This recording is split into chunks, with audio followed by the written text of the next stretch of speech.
السلام عليكم ورحمة الله وبركاته. الحمد لله نحمده ونستعينه ونستغفره ونؤمن به ونتوكل عليه ونعوذ بالله من شرور أنفسنا ومن سيئات أعمالنا. من يهدي الله فلا مضل له ومن يضلله فلا هادي له، وأشهد أن لا إله إلا الله وحده لا شريك له، وأشهد أن محمدا عبده ورسوله. أما بعد، فإن خير الحديث كتاب الله، وخير الهدي هدي محمد صلى الله عليه وسلم، وشر الأمور محدثاتها، وكل محدثة بدعة، وكل بدعة ضلالة، وكل ضلالة في النار. أما بعد، فقد قال الله سبحانه وتعالى: أعوذ بالله من الشيطان الرجيم. يا أيها الناس اتقوا ربكم الذي خلقكم من نفس واحدة، وخلق منها وزوجها، وبث منهما رجالا كثيرا ونساء. واتقوا الله الذي تساءلون به والأرحام، إن الله كان عليكم رقيبا. يا أيها الذين آمنوا اتقوا الله حق تقاته، ولا تموتن إلا وأنتم مسلمون. يا أيها الذين آمنوا اتقوا الله وقولوا قولا سديدا، يصلح لكم أعمالكم ويغفر لكم ذنوبكم، ومن يطع الله ورسوله فقد فاز فوزا عظيما. أما بعد، فقد قال الله سبحانه وتعالى: أعوذ بالله من الشيطان الرجيم. إن أكرمكم عند الله يتقاكم، إلى آخر الآية. وقال النبي صلى الله عليه وسلم عن أبي هريرة رضي الله تعالى عنه قال سئل رسول الله صلى الله عليه وسلم أن أكثر ما يدخل الناس الجنة، فقال: تقوى الله وحسن الخلق. رواه الترمذي بإسناد صحيح। আলহামদুলিল্লাহ, সমস্ত প্রশংসা সে মহান আল্লাহ সুবহানাহু ওয়া তাআলার দরবারে পেশ করছি, যে মহান আল্লাহ সুবহানাহু ওয়া তাআলার অশেষ মেহেরবানিতে প্রতি মাসের ন্যায় দীর্ঘ এক মাস পর আবারও দারুল হাদিস মহিলা সালাফিয়া মাদ্রাসার উদ্যোগে আয়োজিত আজকের এই মাসিক তালিমি বৈঠকে উপস্থিত হয়ে আপনাদের সামনে কিছু কথা বলা এবং আপনাদেরকে শ্রবণ করার জন্য যে আল্লাহ সুবহানাহু ওয়া তাআলা আমাদেরকে তৌফিক দিয়েছেন, সেই মহান আল্লাহ সুবহানাহু ওয়া তাআলার দরবারে অন্তরের অন্তরস্থল থেকে লাখো কোটি সিজদায় শুকরিয়া আদায় করে সকলে প্রাণ উজাড় করে বলি আলহামদুলিল্লাহ। দুরূদ ও সালাম বর্ষিত হোক আমরা এখানে যারা উপস্থিত হয়েছি, আল্লাহ সুবহানাহু ওয়া তাআলা যেন আমাদের সকলের উপরে শান্তি বর্ষণ করে বলি আল্লাহুম্মা আমিন। সম্মানিত দিনী ভাইরা, পর্দার আড়ালের মা ও বোনেরা, আজকের এই দিনী বৈঠকে সংক্ষিপ্তভাবে আমার বক্তব্যের বিষয় আল্লাহর কাছে সবচেয়ে সম্মানিত ব্যক্তি কারা। আল্লাহ সুবহানাহু ওয়া তাআলার কাছে সবচেয়ে সম্মানিত ব্যক্তি কারা, এই বিষয়ে পবিত্র কোরআনুল কারীম ও রাসূল সাল্লাল্লাহু আলাইহি ওয়াসাল্লামের হাদিসকে সামনে রেখে সংক্ষিপ্তভাবে কিছু কথা বলার চেষ্টা করব ইনশাআল্লাহুল আজিজ। ওয়ামা তৌফিকি ইল্লা বিল্লাহ আলাইহি তাওয়াক্কালতু ওয়া ইলাইহি উনীব। রব্বিশরাহ লি সাদরি ওয়া ইয়াসসির লি আমরি ওয়াহলুল উকদাতাম মিন লিসানি ইয়াফকাহু কওলি। সম্মানিত দিনী ভাইয়েরা, আজকের যে আলোচনার বিষয়টি অত্যন্ত গুরুত্বপূর্ণ একটি আলোচনার বিষয়। আমরা পৃথিবীতে যারা রয়েছি, আল্লাহ সুবহানাহু ওয়া তাআলা আমাদেরকে এই পৃথিবীতে পাঠিয়েছেন। আল্লাহ সুবহানাহু ওয়া তাআলা আমাদেরকে পাঠিয়েছেন এবং তারও একটি উদ্দেশ্য রয়েছে। কিন্তু মানুষ এই পৃথিবীতে আসার পরে, এই দুনিয়াতে আসার পরে মানুষ বিভিন্নভাবে বিভিন্ন সময় মানুষ বিভিন্ন কাজে ব্যস্ত হয়ে আছে। কেউ দুনিয়াবি কাজে ব্যস্ত আছে, কেউ দিনী কাজে ব্যস্ত আছে। যে যেভাবে পারে সে তার এই জীবনটাকে অতিবাহিত করছে। তো এই যে সময়টা, যে জীবনটা আল্লাহ সুবহানাহু ওয়া তাআলা আমাদেরকে দিয়েছেন, তারও অবশ্যই একটি উদ্দেশ্য রয়েছে। আল্লাহ সুবহানাহু ওয়া তাআলা এই পৃথিবীতে আপনাকে আমাকে উদ্দেশ্যহীনভাবে পাঠাননি। তো আজকে আমরা যে বিষয়টি নিয়ে আলোচনা করব, যে আল্লাহ সুবহানাহু ওয়া তাআলার কাছে সম্মানিত কারা কারা আল্লাহ সুবহানাহু ওয়া তাআলার কাছে এই পৃথিবীতে সম্মানিত হতে পারবে, কি কাজগুলো করলে আল্লাহ সুবহানাহু ওয়া তাআলার কাছে আমরা সম্মানিত হতে পারবো। সংক্ষিপ্তভাবে সেই বিষয়ে কিছু কথা বলার চেষ্টা করব ইনশাআল্লাহুল আজিজ। তো আল্লাহ সুবহানাহু ওয়া তাআলার কাছে যারা সম্মানিত হবে, এক নম্বরে হচ্ছে তাকওয়াবান ব্যক্তি বা তাকওয়াশীল ব্যক্তি, যারা আল্লাহ সুবহানাহু ওয়া তাআলার ভয় তাদের অন্তরে স্থান দিতে পেরেছে, যারা তাদের হৃদয়ে আল্লাহ সুবহানাহু ওয়া তাআলার ভয়কে সত্যিকার অর্থে স্থাপন করতে পেরেছে, তারাই হচ্ছে এই দুনিয়াতে সম্মানিত। এ সম্পর্কে আল্লাহ সুবহানাহু ওয়া তাআলা সূরা হুজুরাতের 13 নম্বর আয়াতে আল্লাহ সুবহানাহু ওয়া তাআলা বলছেন, ইন্না আকরামাকুম ইনদাল্লাহি আতকাকুম। আল্লাহ সুবহানাহু ওয়া তাআলা বলছেন, তোমাদের মধ্যে আল্লাহর কাছে সেই ব্যক্তি হচ্ছে সবচেয়ে সম্মানিত। ইন্না আকরামাকুম ইনদাল্লাহি আতকাকুম, তোমাদের মধ্যে আল্লাহর কাছে ওই ব্যক্তি সবচেয়ে বেশি সম্মানিত। কোন ব্যক্তি?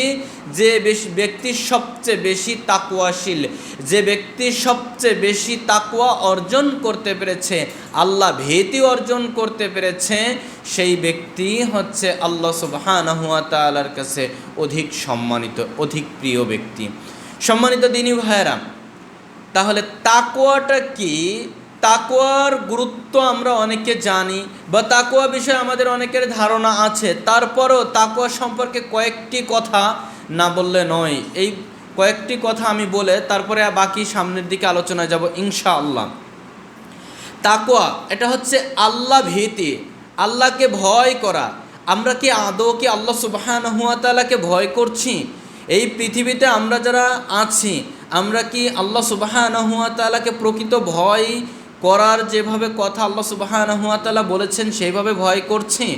আমরা তাকওয়ার কথা বললেও, আল্লাহকে ভয় করার কথা বললেও মুখে বলছি, বাস্তবে কিন্তু প্রকৃত আল্লাহ সুবহানাহু ওয়া তাআলাকে ভয় করি না। খুব কম মানুষ আছে যে আল্লাহ সুবহানাহু ওয়া তাআলাকে ভয় করে। যদি আজকে আমরা আল্লাহ সুবহানাহু ওয়া তাআলাকে সত্যিকার অর্থে ভয় করতাম, তাহলে মসজিদে এসে সালাত আদায় করে আবার ওদিকে যখন ব্যবসা করছি তখন মানুষকে ওজনে কম দিচ্ছি, খারাপটা দিয়ে দিচ্ছি। তো এই যে আল্লাহর ভয় যদি আপনার আমার দিলে থাকতো, তাহলে আপনি আমি মানুষকে ঠকাতাম না।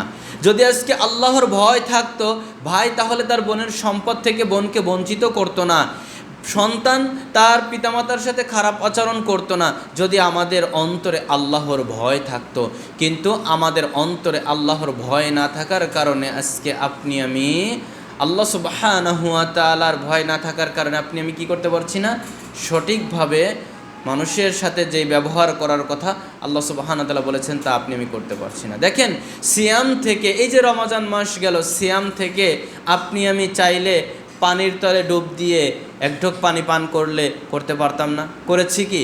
ঘরের ভিতরে গিয়ে দরজা জানালা আটকিয়ে ওখানে যদি কিছু খাবার খেয়ে নিতাম তাহলে কেউ দেখতে পেত কি? তবুও খেয়েছি কি? খাইনি। কেন খাইনি? আপনি আমি এটা এইভাবে বিশ্বাস করেছি যে সিয়াম থেকেছি আল্লাহ সুবহানাহু ওয়া তাআলার জন্য। আর ঘরের ভিতরে যে খাই আর পানির তলে ডুব দিয়ে খাই, যেখানেই খাই না কেন আল্লাহ সুবহানাহু ওয়া তাআলা তো দেখছেন। পৃথিবীর মানুষ না দেখলেও আমাকে দেখতে পাবেন কে? আল্লাহ সুবহানাহু ওয়া তাআলা। এই ভয় থাকার কারণে কিন্তু সিয়াম থেকে আপনি আমি কিছু খাই না।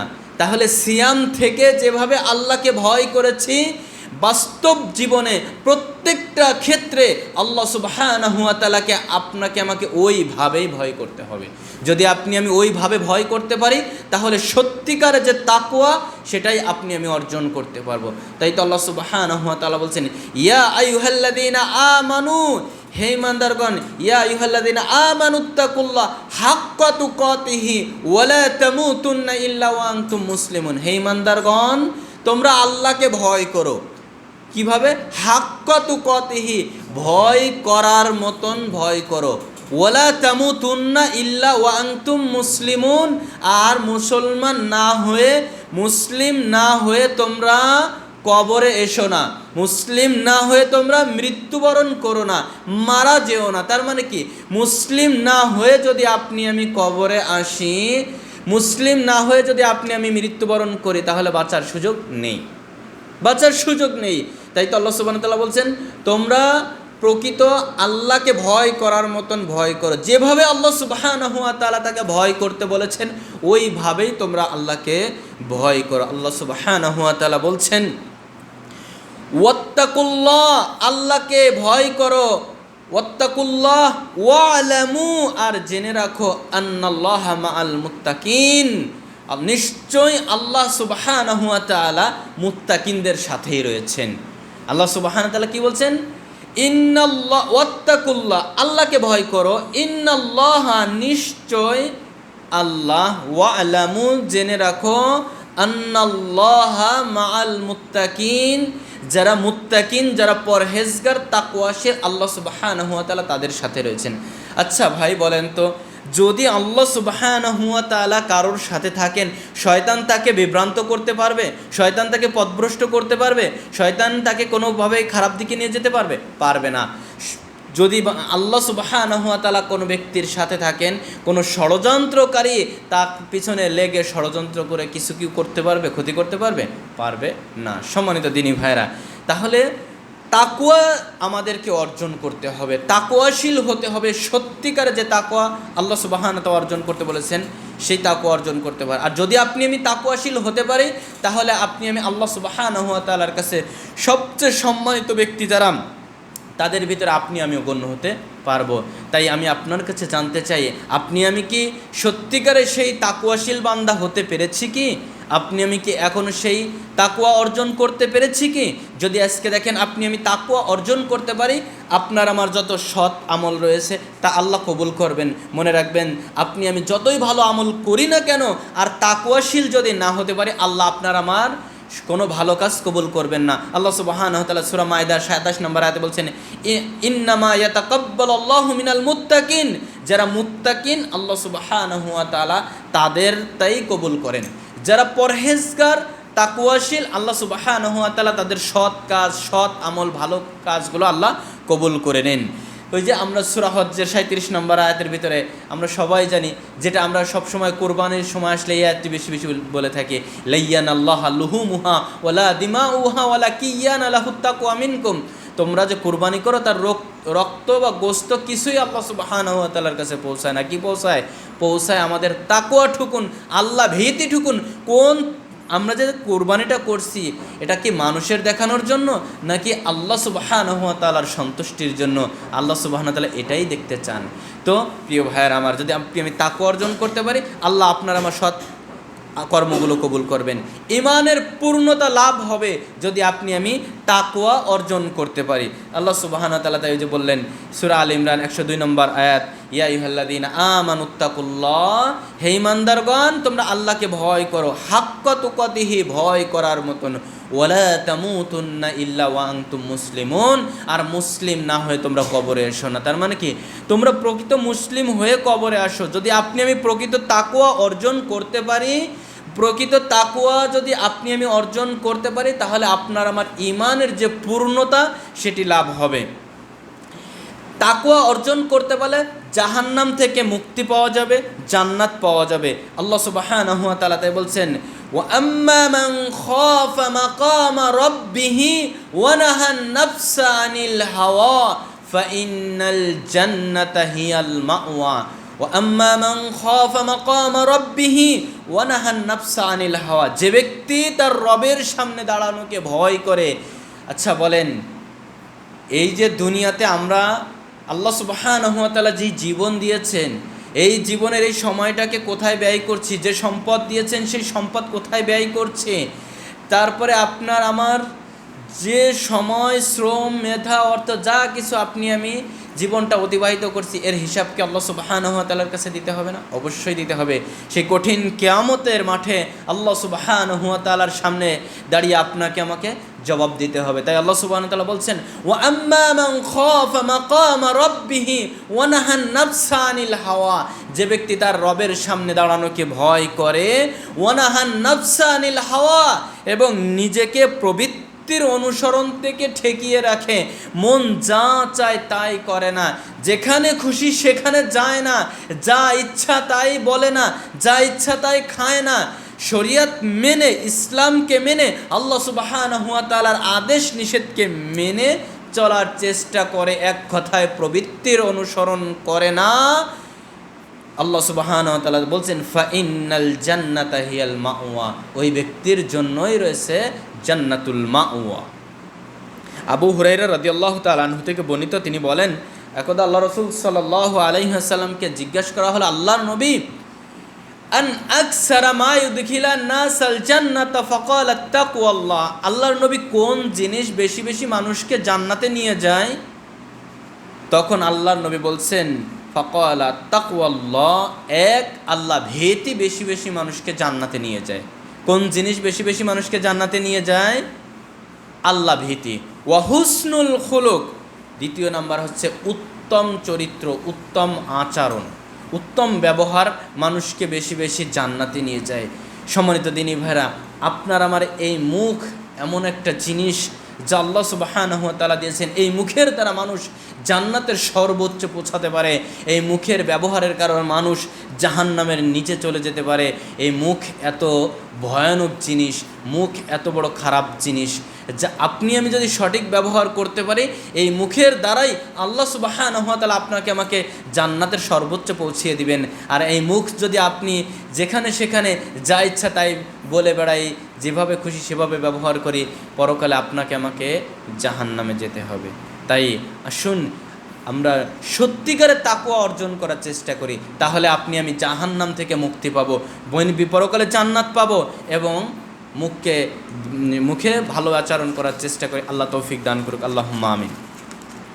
সম্মানিত দিনী ভাইয়েরা, এরপরে তাকওয়া অর্জন করলে রিজিকের প্রশস্ততা হয়, অর্থাৎ রিজিক আল্লাহ সুবহানাহু ওয়া তাআলা বৃদ্ধি করে দেন। আল্লাহ সুবহানাহু ওয়া তাআলা বলছেন, ওয়া মান ইয়াত্তাকিল্লাহ ইয়াজআল লাহু মাখরাজা ওয়া ইয়ারযুকু মিন হাইসু লা ইয়াহতাসিব। আল্লাহ সুবহানাহু ওয়া তাআলা বলছেন, যে আল্লাহকে ভয় করে, ওয়া মান ইয়াত্তাকিল্লাহ ইয়াজআল লাহু মাখরাজা, যে ব্যক্তি আল্লাহকে ভয় করে, আল্লাহ সুবহানাহু ওয়া তাআলা তার চলার পথকে সহজ করে দেন। ওয়া ইয়ারযুকু মিন হাইসু লা ইয়াহতাসিব, এবং তাকে এত পরিমাণে রিজিক প্রদান করেন আল্লাহ সুবহানাহু ওয়া তাআলা যে সে কল্পনাও করেনি এই রিজিকটা তার কোথা থেকে এসেছে। অর্থাৎ অকল্পনীয় রিজিক আল্লাহ সুবহানাহু ওয়া তাআলা দিবেন যদি আপনি আমি সত্যিকারে তাকওয়া অর্জন করতে পারি। তাহলে তাকওয়া অর্জন করলে আল্লাহ সুবহানাহু ওয়া তাআলা আপনাকে আমাকে আপনার আমার রিজিকের প্রশস্ততা করে দিবেন। এরপরে তাকওয়া অর্জন করতে পারলে আল্লাহ সুবহানাহু ওয়া তাআলা আপনার আমার গুনাহকে মাফ করে দেবেন। আল্লাহ সুবহানাহু ওয়া তাআলা বলছেন, ইয়া আইয়ুহাল্লাযীনা আমানু ইন তাত্তাকুল্লাহ ইয়াজআল লাকুম ফুরকানান ওয়া ইউকাফির আনকুম সাইয়্যাতিকুম ওয়া ইয়াগফির লাকুম আল্লাহ ওয়াগফির লাকুম আল্লাহু যুল ফাযলিল আযীম। আল্লাহ সুবহানাহু ওয়া তাআলা বলছেন, হে ইমানদারগণ, তোমরা যদি আল্লাহকে ভয় করো, তিনি তোমাদের মধ্যে ফয়সালা করে দিবেন এবং তোমাদের গুনাহকে মাফ করে দিবেন, তোমাদেরকে ক্ষমা করে দিবেন, কেননা আল্লাহ সুবহানাহু ওয়া তাআলা অসীম অনুগ্রহের অধিকারী। আল্লাহ সুবহানাহু ওয়া তাআলা তাহলে তাকওয়া অর্জন করতে পারলে আপনার আমার পাপকে মাফ করে দিবেন, গুনাহগুলোকে মাফ করে দিবেন, সকল ষড়যন্ত্র থেকে আল্লাহ সুবহানাহু ওয়া তাআলা আপনাকে আমাকে রক্ষা করবেন। আল্লাহ সুবহানাহু ওয়া তাআলা সূরা আলে ইমরানের 120 নম্বর আয়াতে বলছেন, ওয়া ইন তুসবিরু ওয়া তাত্তাকু লা ইয়াদুররুকুম কাইদাহুম শাইআ, যদি তোমরা ধৈর্য ধারণ করো আর তাকওয়া অবলম্বন করতে পারো, তাহলে কোনো ষড়যন্ত্র তোমাদের কোনো ক্ষতি করতে পারবে না। যদি আপনি আমি তাকওয়া অর্জন করতে পারি আর ধৈর্য ধারণ করতে পারি, আল্লাহ সুবহানাহু ওয়া তাআলা বলছেন, তাহলে তোমাদের বিরুদ্ধে যদি কেউ ষড়যন্ত্র করে, সেই ষড়যন্ত্র তোমাদের কোনো ক্ষতি করতে পারবে না। সূরা আলে ইমরান 120 নম্বর আয়াত। আসমান এবং জমিনের নিয়ামত আল্লাহ সুবহানাহু ওয়া তাআলা উন্মুক্ত করে দিবেন আমাদের জন্য, যদি আপনি আমি তাকওয়া অর্জন করতে পারি। আল্লাহ সুবহানাহু ওয়া তাআলা বলছেন, ওয়ালাউ আন্না আহলাল কুরা আমানু ওয়াত্তাকু লা ফাতাহনা আলাইহিম বারাকাতিম মিনাস সামাই ওয়াল আরদ। আল্লাহ সুবহানাহু ওয়া তাআলা বলছেন যে যদি তোমরা তাকওয়া অর্জন করতে পারো, ওয়ালাউ আন্না আহলাল কুরা, যদি এই জনপদের অধিবাসীগণ তাকওয়া অর্জন করতে পারে, ওয়াত্তাকু লা ফাতাহনা আলাইহিম বারাকাতিম মিনাস সামাই ওয়াল আরদ, এই আসমান এবং জমিনের যত নিয়ামত রয়েছে আল্লাহ সুবহানাহু ওয়া তাআলা তা আমাদের জন্য উন্মুক্ত করে দিবেন। আজকে আপনি আমি সত্যিকারে তাকওয়া অর্জন করতে পারলে আল্লাহ সুবহানাহু ওয়া তাআলা আপনাকে আমাকে আসমান এবং জমিনের সমস্ত নিয়ামত দিয়ে দিবেন উন্মুক্ত করে। আর যদি আপনি আমি তাকওয়া অর্জন করতে না পারি, তাহলে আল্লাহ সুবহানাহু ওয়া তাআলা তা দিবেন না। সম্মানিত দিনী ভাইয়েরা, এই জন্য তাকওয়ার উপরে এই কথাগুলো বললাম, যে কথাগুলো আপনি হয়তোবা জানার থাকতেও পারে, তবে এই কথাগুলো আপনাকে আবারও স্মরণ করিয়ে দিলাম। মনে রাখতে হবে, তাকওয়া হচ্ছে একজন ঈমানদারের মূল সম্পদ। একজন ঈমানদারের জন্য মৌলিক সম্পদ হচ্ছে তাকওয়া।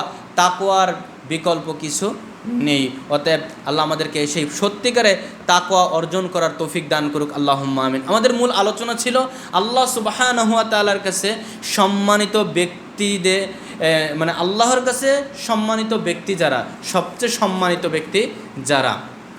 এক নম্বরে বললাম তাকওয়াশীল। দ্বিতীয় নম্বর হচ্ছে উত্তম আচরণ।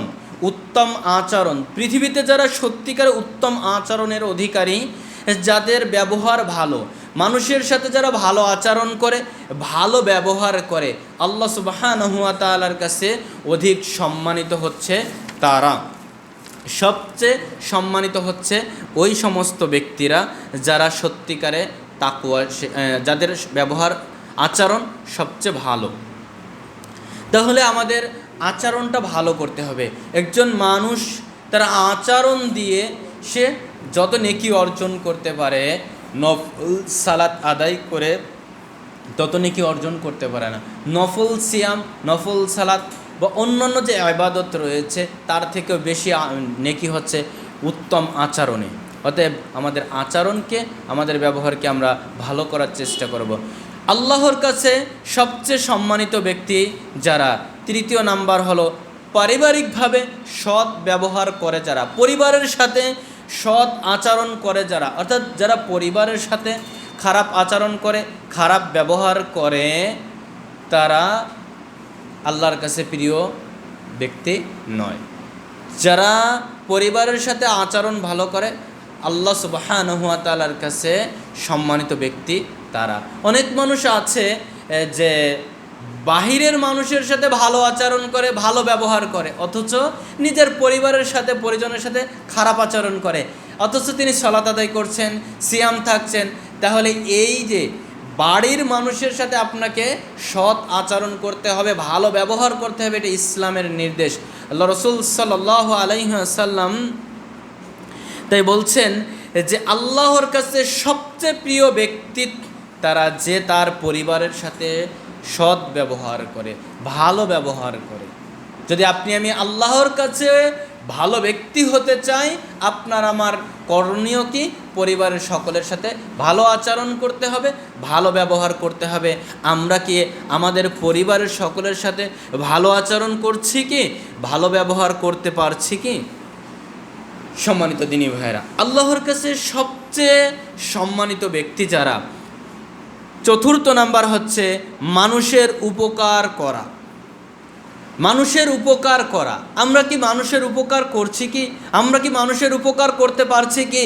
দেখেন তো, আমাদের হাত থেকে আমাদের প্রতিবেশী নিরাপদে আছে কি? আমাদের মুখ থেকে আমাদের প্রতিবেশী নিরাপদে আছে কি? একটু চিন্তা করে দেখি না। আমরা তো মুসলিম হয়ে আজকে আমাদের প্রতিবেশী আমাদের থেকে নিরাপদ নয়, আমাদের থেকে আমাদের আত্মীয় স্বজন নিরাপদে নয়। তাহলে আপনার আমার এই ঈমান দ্বারা, আপনার আমার এই মুসলমানিত্ব দ্বারা পরকালে আল্লাহর সন্তুষ্টি অর্জন করা সম্ভব কি? একটু চিন্তা করতে হবে, একটু ভেবে দেখতে হবে। আল্লাহ সুবহানাহু ওয়া তাআলার কাছে সবচেয়ে সম্মানিত ব্যক্তি যারা, তাদের ভিতরে এক শ্রেণী হচ্ছে যারা অন্যের উপকার করে, মানুষের উপকার করে। মনে রাখতে হবে, আপনি যদি মানুষকে উপকার করেন আজকে, হয়তো ও একদিন আপনাকে ক্ষতি করতে পারে, এটাই স্বাভাবিক।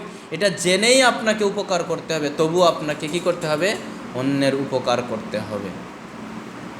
যদি আপনি উপকার করতে পারেন, এবং এই উপকার করার প্রতিদানটা আল্লাহ সুবহানাহু ওয়া তাআলার কাছ থেকে আশা করতে হবে। আপনি যাকে উপকার করছেন তার থেকে প্রতিদানের আশা করবেন না। মনে করেন একজন গরিব মানুষ আপনার বাড়ির পাশে, জীবন চলে না, কোনো রকম বিপদে চলছে, আপনি তাকে কোনোভাবে সহযোগিতা করলেন, বা একটা রিক্সা বা ভ্যান কিনে দিলেন, সে সেটা চালালো। হঠাৎ আপনি একদিন তাকে বললেন যে আমাকে এই কাজটা একটু করে দাও, তো তখন তিনি বলছেন যে আজকে আমি পারবো না, আমার সময় নেই। তখন আপনি বলছেন, ওই যে তোমার সেদিন উপকার করলাম, তুমি ভুলে গেলে, আজকে আমি এটা বললাম, তুমি আমার এই উপকারটা করতে পারলা না। তাহলে এই উপকারের কোনো মানে নেই, খোটা দেওয়া যাবে না। আপনি উপকার করবেন আল্লাহর থেকে প্রতিদান নেওয়ার আশায়, আল্লাহর সন্তুষ্টির জন্য। আর যারা মানুষের উপকার করে তারাই হচ্ছে কি সবচেয়ে সম্মানিত মানুষ আল্লাহর কাছে। তারা কার কাছে সম্মানিত? পৃথিবীর মানুষের কাছে সম্মানিত না হলেও আল্লাহ সুবহানাহু ওয়া তাআলার কাছে তারা সম্মানিত। আর আমরা প্রতিদানটা আশা করি আল্লাহ সুবহানাহু ওয়া তাআলার কাছ থেকে। আমরা সম্মানিত হতে চাই পৃথিবীর মানুষের কাছে নয়, আল্লাহ সুবহানাহু ওয়া তাআলার কাছে। আর আপনি যদি আল্লাহ সুবহানাহু ওয়া তাআলার কাছে সম্মানিত হতে পারেন, আর কোনো কিছুর প্রয়োজন আছে কি? কোনো কিছুর প্রয়োজন নেই। সম্মানিত দিনী ভাইরা, এরপরে আল্লাহ সুবহানাহু ওয়া তাআলার কাছে সম্মানিত ব্যক্তি যারা, তাদের ভিতর অন্যতম আরেক শ্রেণী হচ্ছে সৎ কর্মশীল ব্যক্তি যারা, সৎ কাজ করে যারা, আল্লাহ সুবহানাহু ওয়া তাআলার কাছে সম্মানিত ব্যক্তি তারা। সৎ কাজ করে যারা, আল্লাহ সুবহানাহু ওয়া তাআলার কাছে সম্মানিত তারা। আর যারা সৎ কাজ করে না, ভালো কাজ করে না, তারা আল্লাহ সুবহানাহু ওয়া তাআলার কাছে সম্মানিত হতে পারে না। সৎ কাজ কি? সৎ আমলটা কি? আমরা অনেকে এটাই বুঝি না। সৎ কাজ কি? সালাত আদায় করা, এটা নিঃসন্দেহে ভালো কাজ, সৎ কাজ। সিয়াম থাকা, এটা সৎ কাজ। ভালো আচরণ করা, এটিও সৎ কাজ। মানুষকে উপকার করা, এটিও সৎ কাজ। নিজেকে গুনাহ থেকে ঠেকিয়ে রাখা, পাপের কাজ থেকে ঠেকিয়ে রাখা, এটিও একটি সৎ কাজ। অর্থাৎ যত ভালো কাজ রয়েছে এগুলো হচ্ছে সৎ কাজ। কিন্তু আবার এমন কোনো ইবাদতের ক্ষেত্রে আবার এমন কোনো ইবাদত করা যাবে না যেটা মানুষের প্রচলিত ইবাদত, যেটা আমরা কোরআন হাদিস দ্বারা প্রমাণিত নয়, সেই আমলগুলো আবার করা যাবে না। সেটা কশিনকালেও সৎ আমল নয়। যেটা কোরআন হাদিস দ্বারা প্রমাণিত নয় এমন আমল যদি আপনি সৎ আমল হিসাবে করি, তাহলে সেটা আল্লাহ সুবহানাহু ওয়া তাআলার কাছে গ্রহণীয় হবে না। আমল করতে হলে অবশ্যই কোরআন হাদিস দ্বারা সেটা জেনে বুঝে আমল করতে হবে। কোরআন হাদিস দ্বারা সমর্থিত হলে আমল করা যাবে, না হলে করা যাবে না। সৎ কর্মশীল ব্যক্তি তারাই যারা সৎ কাজ করে, যারা ঈমান আনার পরে সৎ কর্ম লিপ্ত থাকে, সৎ কাজে লিপ্ত থাকে, তারাই হচ্ছে সৎকর্মশীল ব্যক্তি। আর তারাই হচ্ছে আল্লাহ সুবহানাহু ওয়া তাআলার কাছে সম্মানিত ব্যক্তি। আল্লাহ সুবহানাহু ওয়া তাআলার কাছে আরও সম্মানিত ব্যক্তি কারা? আরও সম্মানিত ব্যক্তি হচ্ছে যারা কোরআন শিক্ষা করে, তারা হচ্ছে আল্লাহ সুবহানাহু ওয়া তাআলার কাছে সবচেয়ে সম্মানিত, সবচেয়ে দামি মানুষ, সবচেয়ে প্রিয় মানুষ আল্লাহ সুবহানাহু ওয়া তাআলার কাছে। আল্লাহ রাসূল সাল্লাল্লাহু আলাইহি ওয়াসাল্লাম বলছেন, খায়রুকুম মান তাআল্লামাল কুরআনা ওয়া আল্লামা। আল্লাহ সুবহানাহু ওয়া তাআলা তিনি বলছেন যে, আল্লাহ রাসূল সাল্লাল্লাহু আলাইহি ওয়াসাল্লাম বলছেন, খায়রুকুম মান তাআল্লামাল কুরআনা, তোমাদের মধ্যে সবচেয়ে উত্তম মানুষ ওই ব্যক্তি, তোমাদের মধ্যে সবচেয়ে উত্তম মানুষ ওই ব্যক্তি যে নিজে কোরআন শিখে, যে নিজে কোরআন শেখে। এবার আপনাদের কাছে একটু জানতে চাই, বলেন তো কোরআন শিক্ষা করা ফরজ না নফল? মনে হয় বুঝেননি। কোরআন শিক্ষা করা ফরজ না নফল? ফরজ না? ফরজ। ফরজের ভিতরে আবার দুইটা প্রকার আছে, ফরজে আইন আর ফরজে কিফায়া। ফরজে আইনটা কি? ফরজে আইনটা হচ্ছে সবার জন্য সমান, সকলকেই আদায় করতে হবে, না হলে সবাই কি একজনে করবে আর একজনে করবে না, এমনটা হবে না। প্রত্যেকে সেটাকে আদায় করতে হবে, না হলে যে করবে না সে গুনাহগার হবে, পাপী হবে। যেরকম 5 ওয়াক্ত সালাত, এটা কি ফরজে আইন। এখন আমরা এখানে 5 জন আছি, 4 জন সালাত আদায় করলো বা 3 জন করলো, 2 জন করেনি, তাহলে 5 জনের কি আদায় হয়ে যাবে? বলেন তো হবে না। 5 জনকেই আদায় করতে হবে। যে 3 জন করেছে সেই 3 জন হয়ে গেছে আদায়, কিন্তু এই বাকি 2 জন না করলে তারা গুনাহগার হবে, পাপী হবে। এটা কি ফরজে আইন। আর ফরজে কিফায়াটা কি? ফরজে কিফায়া যেরকম জানাজার সালাত, এটা কি ফরজে কিফায়া। আমরা এখানে 10 জন আছি, 5 জন গেল, 7 জন গেল, আর 3-4 জন আমরা যাইনি, আমাদের একটু ব্যস্ততা আছে, তো 5-7 জন যারা গেছে আমাদের সকলের পক্ষ থেকে আদায় হয়ে গেছে। কিন্তু একজন মানুষ মারা গেছে, এই সমাজে মনে করেন 10 জন মানুষ আছে, কেউ যায়নি, তাহলে সবাই গুনাহগার হবে, তখন আবার এটা বিষয়টা ভিন্ন হবে। কিন্তু কিছু মানুষ আদায় করলে ফরজে কিফায়াটা হয়ে যায়। তা আমি যেটা আপনাদেরকে বোঝাতে চাচ্ছি, বলেন তো কোরআন শিক্ষা করা ফরজে আইন না ফরজে কিফায়া? কোরআন শিক্ষা করা ফরজে আইন না ফরজে কিফায়া? ফরজে আইন। এটা সকল মুসলিমকে আদায় করতে হবে, শিখতে হবে। কোরআন শিখার বিকল্প নেই, শিক্ষা করতেই হবে। তলাবুল ইলমু ফরিদাতুন আলা কুল্লি মুসলিমিন। আল্লাহ রাসূল সাল্লাল্লাহু আলাইহি ওয়াসাল্লাম প্রত্যেক মুসলমানের উপরে, প্রত্যেক মুসলিমের উপরে এই কোরআন শিক্ষা করা, দ্বীনের ইলম অর্জন করা, দ্বীনের জ্ঞান অর্জন করাকে ফরজ করে দিয়েছেন। আলা কুল্লি মানে প্রত্যেক, সকলকে বোঝানো হয়েছে, মুসলিমিন প্রত্যেক মুসলমানকে। যারা ঈমান এনেছে, যারা মুসলিম দাবি করে, তাকে কোরআন শিখতেই হবে, দ্বীনের জ্ঞান অর্জন করতে হবে। অন্তত তাকে বড় আলেম না হলেও তার ইবাদতের জন্য যতটুকুন প্রয়োজন, হালাল হারাম চিনতে, শিরক বিদাত বুঝতে, ইসলামের কোনটা সুন্নাত, কোনটা বেদাত, কোনটা শিরিক, কোনটা তাওহীদ, এই যে এগুলো জানার বুঝার যে জ্ঞানটুকুন, হালাল হারাম নির্ণয়ের জ্ঞানটুকুন তাকে অবশ্যই অর্জন করতে হবে। কোন কাজ করলে ঈমান থাকে আর কোনটা করলে ঈমান কেটে যায়, এগুলো আমাদেরকে জানতে হবে। তাই না হলে তা আপনারা আমার ঈমানটা কোন দিক দিয়ে চলে যাবে আপনি আমি বলতে পারবো না। এই জন্য কোরআন শিক্ষা করতেই হবে, বিকল্প কোনো পথ নেই। যদি আপনার আমার বয়স 50 হয়ে যায়, 60 হয়ে যায়, 70 হয়ে যায়, তবুও এখন থেকে হলো চেষ্টা করতে হবে। এখন আপনি যদি চেষ্টা করতে করতে মারা যান, শিখতে যদি নাও পারেন, তো অন্তত আল্লাহ সুবহানাহু ওয়া তাআলার কাছে তো একথা বলার সুযোগ থাকবে, আল্লাহ যেখান থেকে জেনেছি সেখান থেকে চেষ্টা করতে করতে মৃত্যুর আগ পর্যন্ত চেষ্টা করেছি কিন্তু পারিনি, আল্লাহ তুমি মাফ করো, এতটুকুন তো বলা যাবে আল্লাহ সুবহানাহু ওয়া তাআলার কাছে। কিন্তু যদি চেষ্টাও না করি, না শিখি, তাহলে এই আবেদনটুকুনও করার সুযোগ থাকবে না। সম্মানিত দিনী ভাইরা, তাই নিজে কোরআন শিখুন, পরিবারের সন্তানদেরকে কোরআন শেখানোর চেষ্টা করুন, কেননা কোরআন শিক্ষা করা ফরজ। এবং পৃথিবীতে যারা সম্মানিত মানুষ রয়েছে তাদের ভিতরে এক শ্রেণী হচ্ছে যারা কোরআন শিক্ষা করে, যারা নিজে কোরআন শিখে। তাহলে আপনাকে আমাকে অবশ্যই সেই কোরআন শিখতে হবে, তাহলে আপনি আমি আল্লাহ সুবহানাহু ওয়া তাআলার কাছে সম্মানিত হতে পারবো। আচ্ছা বলেন, যদি আপনি আমি কোরআন শিখে বসে থাকলে হবে? জি না, যতটুকুন শিখব সেটা অবশ্যই মানুষের কাছে পৌঁছাতে হবে। হাদিসে পরের যে বাক্যটা, ও আল্লামা, যে কোরআন শিখে এবং যে নিজে কোরআন শিখে এবং অপরকে কোরআন শিক্ষা দেয়, সেই ব্যক্তিও আল্লাহ সুবহানাহু ওয়া তাআলার কাছে কি সম্মানিত মানুষ, উত্তম মানুষ। তাহলে যিনি কোরআন শিখছেন, মানুষকে শিখাচ্ছেন, তার সম্মান কি কম? তার সম্মান অনেক অনেক বেশি। এটা অনেক ফজিলাত রয়েছে যিনি মানুষদেরকে কোরআনের জ্ঞান, দ্বীনের জ্ঞান শেখাবেন। রাসূল সাল্লাল্লাহু আলাইহি ওয়াসাল্লামের হাদিস, ইজা মাতাল ইনসানু ইনকাতা আনহু আমালুহু, মানুষ যখন মারা যায় সমস্ত আমলের দরজা বন্ধ হয়ে যায়, ইল্লা মিন সালাসা, তিনটা কাজ যদি কেউ করে রেখে যায় আর ওই ব্যক্তি মারা যায়, কবরে বসে বসে সে নেকি পায়। সুবহানাল্লাহি ওয়া বিহামদিহি সুবহানাল্লাহিল আযীম। তিনটা কাজ কি কি? এক নম্বর হচ্ছে সাদকাতুন জারিয়া, সাদকায়ে জারিয়ার কাজ যদি কেউ করে রেখে যায় আর সে চলে যায়, তাহলে সে কবরে বসে বসে কী পাবে? নেকি পাবে। সাদকায়ে জারিয়ার কাজ কি?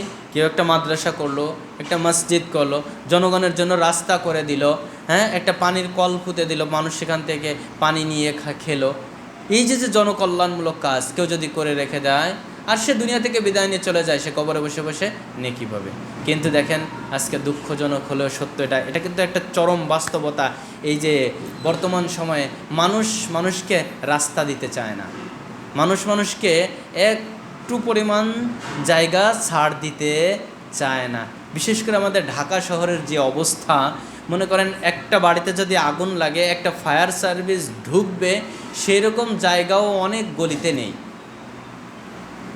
তাহলে এই যে রাস্তা আপনি আমি যদি দেই, তাহলে লস আছে কি ভাই? মনে করেন আপনি 1 বিঘা পরিমাণ জায়গা ছেড়ে দিলেন মানুষের যাতায়াতের জন্য, এই রাস্তাটা যতদিন পর্যন্ত থেকে যাবে আর আপনি দুনিয়া থেকে বিদায় নিয়ে চলে গেলেন, কবরে বসে বসে কি নেকি পাবেন না? যত মানুষ হাঁটবে একটা ভাগ নেকি পাবেন কি পাবেন না?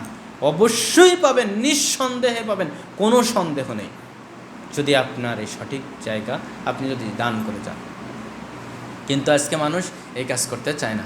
তো সাদাকাতুন জারিয়া আও ইলমুন ইয়ানতাফাউ বিহিল ইলম, এমন এলেম যে এলেম সে শিখেছে এবং অপরকে শিক্ষা দিচ্ছে।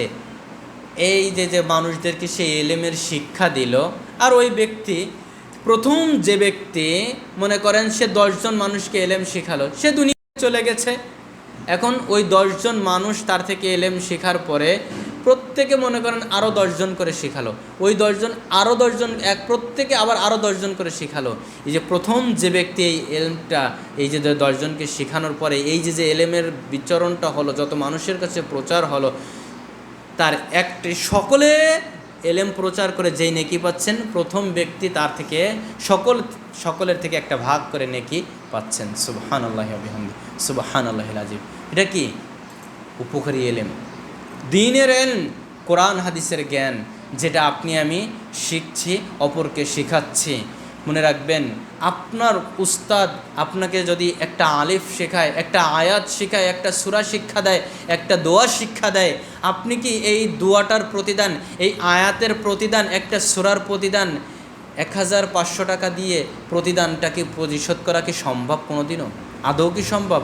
আল্লাহ সুবহানাহু ওয়া তাআলার এই কোরআনের বিনিময়ে কি দুনিয়ার কিছু দিয়ে কি সম্ভব? কি সম্ভব নয়। সম্মানিত দিনী ভাইরা, এটা আমাদেরকে মাথায় রাখতে হবে। এইখানে যেহেতু এটা মাদ্রাসা, যারা আমাদের এখানে ছাত্রী রয়েছেন তাদেরকে আমরা বলবো, আপনাদের যারা উস্তাদ রয়েছে অবশ্যই তাদেরকে সম্মান করবেন, তাদেরকে শ্রদ্ধা করবেন। কেননা যারা আপনাদেরকে দ্বীনের ইলম শিখাচ্ছেন, দ্বীনের জ্ঞান শিখাচ্ছেন, আপনি তাদের এই ঋণ কোশ্চিনকালেও পরিশোধ করতে পারবেন না। অতএব তাদের সাথে ভালো আচরণ করার চেষ্টা করবেন, তাদের সাথে উত্তম আচরণ করার চেষ্টা করবেন। দুঃখজনক হলেও সত্য, এটা আমরা এখন দেখতে পাই বিভিন্ন কলেজ ইউনিভার্সিটিগুলোতে আজকে তাদেরই ছাত্রের হাতে যেই শিক্ষক তার ছাত্রকে শিক্ষা দিচ্ছে সেই ছাত্রের হাতে শিক্ষক খুন হচ্ছে, সেই ছাত্রের হাতে শিক্ষক অপমানিত হচ্ছেন, লাঞ্ছিত হচ্ছেন, সেই বিশ্ববিদ্যালয় থেকে ছাত্রের ধাওয়া খেয়ে শিক্ষক দৌড়ে পালাতে বাধ্য হচ্ছেন। কেন? যেই শিক্ষার ভিতরে আল্লাহর শিক্ষা নেই, যেই শিক্ষার ভিতরে দ্বীনের শিক্ষা নেই, যেই শিক্ষার ভিতরে আল্লাহ সুবহানাহু ওয়া তাআলার পরিচয় জানা যায় না, সেই শিক্ষা অর্জন করলে, সেই শিক্ষা মানুষকে শিক্ষা দিলে তা দিয়ে দ্বারা কোশ্চিনকালেও প্রকৃত সম্মান অর্জন করা সম্ভব নয়। এটাই হচ্ছে তার বাস্তবতা, আমরা যেটা দেখতে পাই। কিন্তু দেখেন তো, একটা মাদ্রাসার ছাত্রকে যখন আপনি দ্বীনের সঠিক ইলমটা আপনি তাকে দিতে পারছেন, আপনার ওই ছাত্র কোনোদিনও এসে কি তার উস্তাদের সাথে বেয়াদবি করবে কি? কোশ্চিনকালেও তার মুখে মুখে তর্ক করবে কি? কারণ সে জানে সে আমার উস্তাদ, সে আমাকে ইলম শিক্ষা দিয়েছে। কারণ সে তার রবকে চিনিয়েছে, তার উস্তাদ আগে তার রবকে পরিচয় জানিয়েছে, যার কারণে সেই ছাত্র যার রবকেও চিনেছে, উস্তাদের সম্মান মর্যাদাও সে বুঝেছে, এ কারণেই তিনি দিয়েছেন। তো যাই হোক, যে কথাটি বলতে চাচ্ছিলাম, উপকারী ইলম এটা যদি আপনি আমি নিজে শিখি এবং অপরকে শেখাতে পারি, অবশ্যই আপনি আমি কবরে বসে বসে নেকি পাবো। এটা হচ্ছে সাদকায়ে জারিয়া। আও ওয়ালাদুন সালিহুন ইয়াদউ লাহু, আর হচ্ছে নেক সন্তান যদি আপনি আমি রেখে চলে যাই দুনিয়াতে, আর আপনি আমি মারা গেলে এই সন্তান যত ভালো কাজ করবে তার একটা ভাগ কবরে বসে বসে আপনি আমি নেকি পেতে থাকবো। এটা হচ্ছে সাদকায়ে জারিয়ার কাজ। নেক সন্তান কি? নেক সন্তান হচ্ছে ওই সন্তান যে সন্তান ৫ ওয়াক্ত সালাত আদায় করে, ভালো কাজ করে, হালাল হারাম মেনে চলে, হ্যাঁ, যে সন্তান ইসলামের বাহিরে গিয়ে অন্যায় অপকর্ম করে না, ইসলামের আদেশ নিষেধ মেনে চলার চেষ্টা করে। কিন্তু দুঃখজনক হলেও সত্য, আপনার আমার সন্তান ৫ ওয়াক্ত সালাত আদায় করে না, আপনার আমার সন্তান গান বাজনা বাদ্যযন্ত্র নিয়ে ব্যস্ত থাকে, আপনার আমার সন্তান বিভিন্ন কর্মে খারাপ কাজের সাথে সে জড়িত রয়েছে, জড়িয়ে থাকছে। তাহলে আপনি আমি মারা যাওয়ার পরে আর আপনার আমার সন্তান যদি এই খারাপ পথে চলতে থাকে, আর আপনি আমি যদি তাকে ঠেকানোর জন্য চেষ্টা না করি, আপনি আমি যদি তাকে সে দ্বীনের পথে না এনে রেখে চলে যাই, তাহলে মনে রাখবেন ওই যে ভালো কাজ করলে যেরকম সদকায়ে জারিয়া হিসেবে নেকি যেত, খারাপ কাজের বিনিময়ে আপনি কবরে বসে বসে নেকি পেতে থাকবেন। খারাপ কাজ করতেছে, এর যে গুনার ভাগ সদকায়ে জারিয়া হিসেবে আপনার কবরে যাবে। কারণ কি? আপনি এই পাপের কাজ করার জন্য আপনি তাকে প্রশ্রয় দিয়েছিলেন, আপনি তাকে ঠেকানোর জন্য চেষ্টা করেননি, দ্বীনের পথে আনেননি, তাকে কোথাও দ্বীনের আলোচনা হলে সেখানে নিয়ে যাননি, দ্বীনের জ্ঞান তাকে দেওয়ার চেষ্টা করেননি, আপনি তাকে বস্তুবাদী শিক্ষা দিয়েছেন, এই দুনিয়াবী শিক্ষার পিছনে তাকে চালিয়েছেন।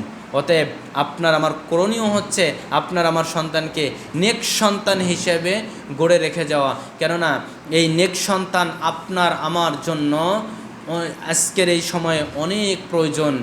বাংলাদেশের একেবারে নিচের সর্বনিম্ন সেক্টর চৌকিদার থেকে শুরু করে একেবারে প্রধানমন্ত্রী পর্যন্ত প্রত্যেকটা সেক্টরে আজ নেক সন্তানের বড়ই অভাব। যদি আজকে নেক সন্তান থাকতো, নেক সন্তানগুলো যেই যেই সেক্টরে যেত, সেই সেক্টরে আর দুর্নীতি হতো না, অন্যায় হতো না, মানুষ তাদের সঠিক জিনিসটা বুঝে পেত। পায় না কেন? মানুষ আজ নেক সন্তানের খুব অভাব রয়েছে, মানুষ আজ নেক নেই, সৎ নেই, অসৎ মানুষের ভরা ছড়াছড়ি রয়েছে। আল্লাহ আমাদেরকে বুঝার তৌফিক দান করুক, আল্লাহুম্মা আমিন। সম্মানিত দিনী ভাইরাম, আলোচনার শেষ পর্যায়ে শেষ করে দেব এখনই। আমরা আজকের যে আলোচনা ছিল, আমরা সংক্ষিপ্তভাবে যে আলোচনা করলাম, আজকে আমাদের মূল আলোচনার মূল বিষয় হচ্ছে আল্লাহ সুবহানাহু ওয়া তাআলার কাছে সবচেয়ে সম্মানিত ব্যক্তি কারা। মূল পয়েন্টগুলো আবারও আপনাদেরকে স্মরণ করিয়ে দিতে চাই। ১ নম্বর হচ্ছে আল্লাহ সুবহানাহু ওয়া তাআলার কাছে সম্মানিত ব্যক্তি হচ্ছে তারা যারা তাকওয়াশীল, আল্লাহ ভীতি অর্জন করতে পেরেছে। আল্লাহ ভীতি মানুষরাই হচ্ছে আল্লাহ সুবহানাহু ওয়া তাআলার কাছে সম্মানিত। আল্লাহ সুবহানাহু ওয়া তাআলার কাছে সম্মানিত হচ্ছে ওই ব্যক্তি যিনি উত্তম চরিত্রের অধিকারী, যার চরিত্র ভালো, উত্তম চরিত্রের অধিকারী যিনি, তিনিই হচ্ছেন আল্লাহ সুবহানাহু ওয়া তাআলার কাছে সম্মানিত। দ্বিতীয় নাম্বার হচ্ছে আল্লাহ সুবহানাহু ওয়া তাআলার কাছে সম্মানিত ব্যক্তি হচ্ছেন পারিবারিক সৎ ব্যবহার করেন যিনি, তিনিই হচ্ছেন আল্লাহ সুবহানাহু ওয়া তাআলার কাছে সম্মানিত ব্যক্তি। আমরা কি আমাদের পরিবারের সাথে সৎ ব্যবহার করছি কি? চতুর্থ নাম্বার হচ্ছে মানুষের উপকার করে যারা, মানুষের উপকার করে যারা আল্লাহ সুবহানাহু ওয়া তাআলার কাছে সম্মানিত ব্যক্তি তারা। পঞ্চম নাম্বার হচ্ছে সৎ কর্মশীল বান্দা যারা আল্লাহ সুবহানাহু ওয়া তাআলার কাছে সম্মানিত মানুষ তারা। আল্লাহ সুবহানাহু ওয়া তাআলার কাছে সম্মানিত মানুষ কারা? যারা সৎ কর্মশীল। এবং ষষ্ঠ নাম্বার হচ্ছে কোরআনের ছাত্র এবং শিক্ষক যারা আল্লাহ সুবহানাহু ওয়া তাআলার কাছে সম্মানিত তারা। দুনিয়াতে যারা কোরআনের শিক্ষক এবং ছাত্র তারা আল্লাহ সুবহানাহু ওয়া তাআলার কাছে অধিক সম্মানিত। হয়তোবা এই পৃথিবীতে দুনিয়াতে কোরআনের শিক্ষক এবং ছাত্রের মূল্য অনেক কম। দুনিয়াতে কোরআন যারা শিক্ষা করে, কোরআন যারা শিক্ষা দেয় তাদের মূল্য সবচেয়ে কম। আর এই শিক্ষাকে মানুষ ফকিরি শিক্ষা মনে করে, তাই মানুষ সন্তানদেরকে আজ মাদ্রাসায় দিতে চায় না। কারণ মানুষ ধারণা করে যে আমার সন্তান মাদ্রাসায় পড়লে ওর ইমামতি করতে হবে, আর কিছু ওর কোনো গতি নেই, তাই মাদ্রাসায় পড়াতে চায় না। আর মাদ্রাসায় পড়াতে গেলেই আমাদের দুনিয়ার অনেক অভাব চলে আসে। তখন আমরা মাদ্রাসাতে বেতন দিতে গেলে ৩,০০০ টাকা ৪,০০০ টাকা মাসিক বেতন কথা বললে আমরা বলি এত বেশি, অথচ একটা সন্তান স্কুলে পড়লে তার স্কুল এবং প্রাইভেট দিয়ে দেখেন মাসে ১০,০০০ টাকার নিচে হয় না, সেখানে আর হিসাব আসে না। অথচ এই জন্য মানুষ ওটাকে অনেক বড় দামি শিক্ষা মনে করে, কিন্তু কোরআন শিক্ষাকে ফকিরি শিক্ষা মনে করে। কিন্তু মনে রাখতে হবে এই কোরআন শিক্ষা হচ্ছে সবচেয়ে সম্মানিত শিক্ষা, এবং যারা শিখবে তারাও সম্মানিত, যারা শিখাবে তারাও সম্মানিত। দুনিয়াতে মানুষ এর সম্মান দেখ আর না দেখ, করুক আর না করুক, আল্লাহ সুবহানাহু ওয়া তাআলা তাদেরকে অবশ্যই সম্মানিত করবেন। এই ছিল আজকের সংক্ষিপ্ত আলোচনা। আল্লাহ সুবহানাহু ওয়া তাআলা আজকের এই আলোচনা কবুল করুন। আল্লাহ সুবহানাহু ওয়া তাআলা আজকের এই তালিমি বৈঠককে কবুল করুন, এই প্রতিষ্ঠানকে আল্লাহ সুবহানাহু ওয়া তাআলা কবুল করুন। এবং আল্লাহ সুবহানাহু ওয়া তাআলা আমাদের এই সময়, শ্রম, অর্থ, মেধা যা আমরা আজকের এই দিনী বৈঠকের জন্য ব্যয় করেছি, আল্লাহ সুবহানাহু ওয়া তাআলা তা আমাদের কিয়ামতের জন্য, কিয়ামতের মাঠে নাজাতের ওসিলা হিসেবে আল্লাহ কবুল আর মঞ্জুর করে নিন। আল্লাহুম্মা আমিন। সুবহানাকা আল্লাহুম্মা ওয়া বিহামদিকা আশহাদু আল্লা ইলাহা ইল্লা আনতা আস্তাগফিরুকা ওয়া আতুবু ইলাইক। আসসালামু আলাইকুম ওয়া রাহমাতুল্লাহ।